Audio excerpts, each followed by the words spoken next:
Today I'm joined by Andre Minassian. Andre, tell us a bit about yourself. Well, I think I'm here because I'm a trader, businessman, entrepreneur, and basically I'm here to talk about my experiences, how I started trading, etc., etc. So how did you get started in the markets? Well, I was really never interested in the markets as such. I was running my own hotel somewhere outside London. And one day I just picked up the Financial Times and I found it fascinating, and I started reading it cover to cover, day after day. And I started making connections between macro geopolitical agendas and what was happening in the stock market. So I became very interested in the stock markets and eventually ended up opening a trading account and just discovering how I could make money from the markets. What markets do you like to trade or invest in? I'm basically more really interested in US markets, Dow Jones, S&P, and because I live here and I'm a British citizen, in the FTSE, as call it loyalty. So I've got to know those three quite well, and also DAX. But I generally trade indices. I started trading equities when I first started, and which was extremely rewarding. Trying to pick the right equities, and it was mainly started with AIM, small companies, and I saw them shoot up. And then after a while, as I was involved in other projects and I started doing other jobs, I became a lot more interested in indices, which I found them less risky than equities. And personally, I was able to predict their movements much better. As with a company or equities, you could have some negative or positive news coming up any day, which you had no idea it would come. It wasn't as such with indices. So all my experiences has taken me to the point of trading indices more than anything else. What's your favorite to trade in? My favorite is actually Dow Jones and FTSE. And why are they your favorites? I have watched them for such a long time, as if they are my friends. It's like I know all the lines on their palm. I can see the movements. I have seen what happens, and because of it, the FTSE moves up or down, or the Dow Jones or the S&P. So those are really my favorite indexes to trade. Also, the DAX recently has become one of my favorites because I have been able to get that into my focus. How actively do you trade at the moment? I do actively trade, but I am involved in other businesses and projects. I find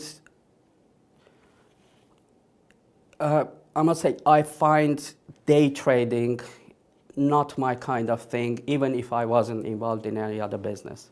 There's so many reasons for that. So I'm a medium-term trader, so I take a position and for a few weeks or a couple of months, and I stay with my position. So I do trade, so I would say on average, I will open or close a trade every 4 to 5 weeks. Although when there's been huge fluctuations in the market, I have found myself trading even every day in a week, especially recently. So it can happen, but generally speaking, I find myself opening or closing positions for every 4 to 5 weeks. Do you see medium-term trading as the best way to have trading success? And what would you say constitutes medium-term trading? I see medium trading as the best possible way of making money. We can go into the Warren Buffett school of thought of holding on long term, but I think most people want to see results from their trades. They want to have an income from their trades. They are not. Warren Buffett would be it's a very special kind of character. He's never sold a single share in his company, not a single share. So I would say medium term, because although on paper, by day trading, you could be making a lot more money, but in practice, it doesn't happen because you're a human being with emotions. And it's a certain amount of fear that you can take in a day, or excitement in a day. And you will make more wrong decisions than right if you think you should trade every day. Some people see every day they don't trade as if I've lost money because I haven't traded. Look, I could have bought this and I would have been there. So that's how they see it. But I would say if you are day trading and trading quite often and seeing that as your route, you're very likely to lose all your money fairly quickly. So I see medium trading as really the best way, because even when let's say you bet on Dow Jones going up, okay?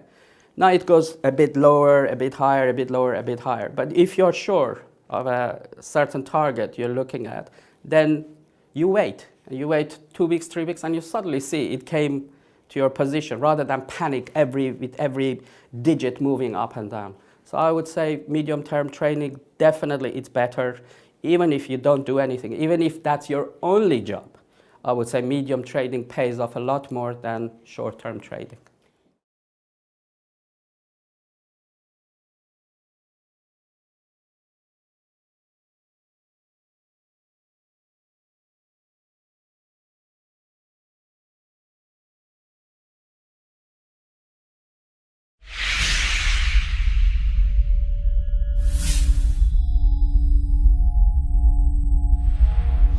Now, you've talked about the matrix, and this is because, of course, you're known as the intuitive trader.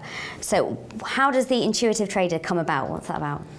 Intuitive trader, I think it comes also from experience. That I have to say. If you've watched the markets for as long as I have, day and night, you've seen all the movements, you've seen so much happening, and what can influence it, what numbers out of the United States influence it, or the market is supposed to do one thing, but it does the other, and you start getting, I think it goes all in this computer, and this computer absorbs every piece of information.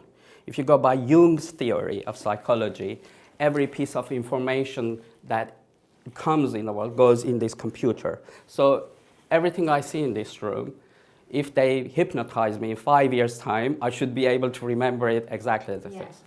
So every piece of information, whenever you're watching the market, whatever you're hearing at the time, it goes in this computer, and the computer tries to make sense of it, I suppose.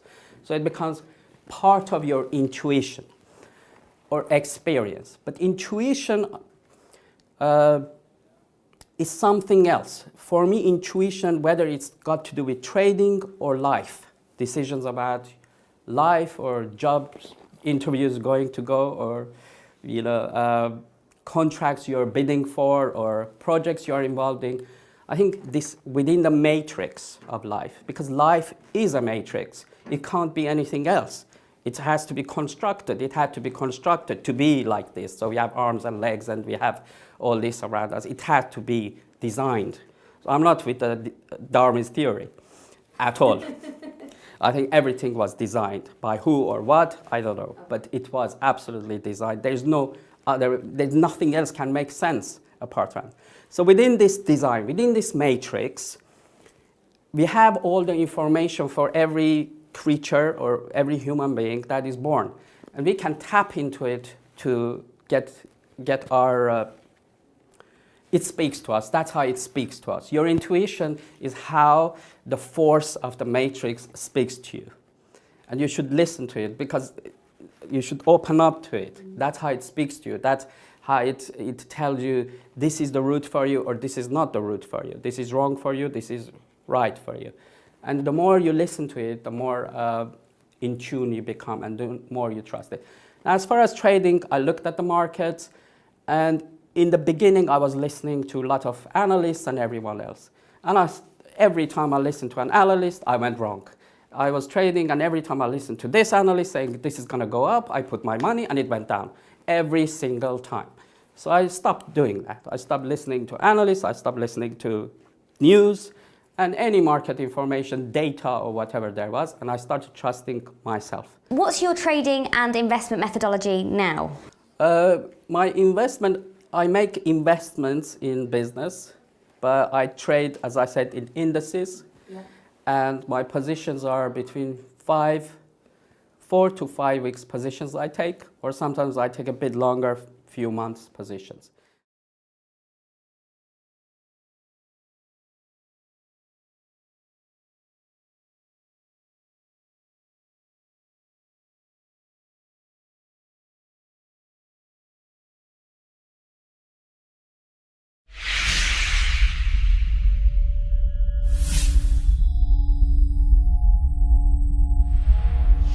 Do you consider yourself an investor, a trader, or both? I started as a trader.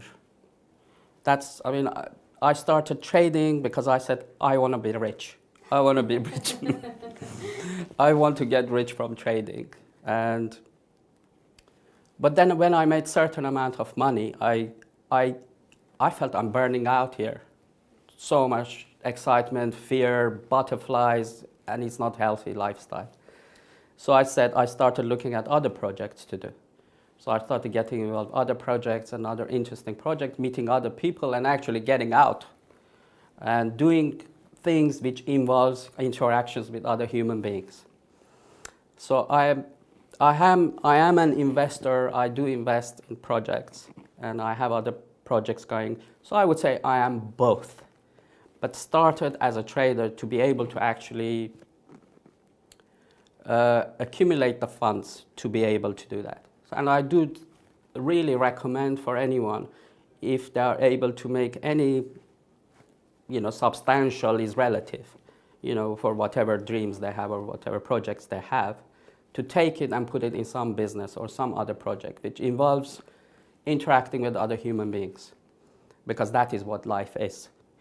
And being alone and trading on your own, you will lose it. You will lose whatever you've made, because it's not a healthy way of living or dealing with life in general.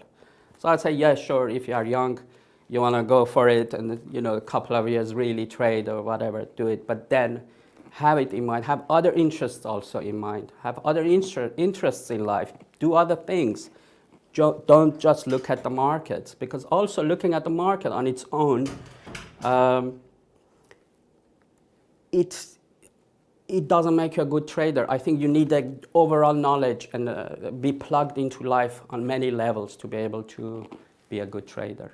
When you trade, what time frames do you give yourself for a trade? As I said, I'm now a medium-term trader. So I give, on average, I would say it's 4 to 5 weeks that I either close a trade or open a new trade. It has happened that I've traded a few times a day when the markets have been very volatile, But I trade the indices mainly.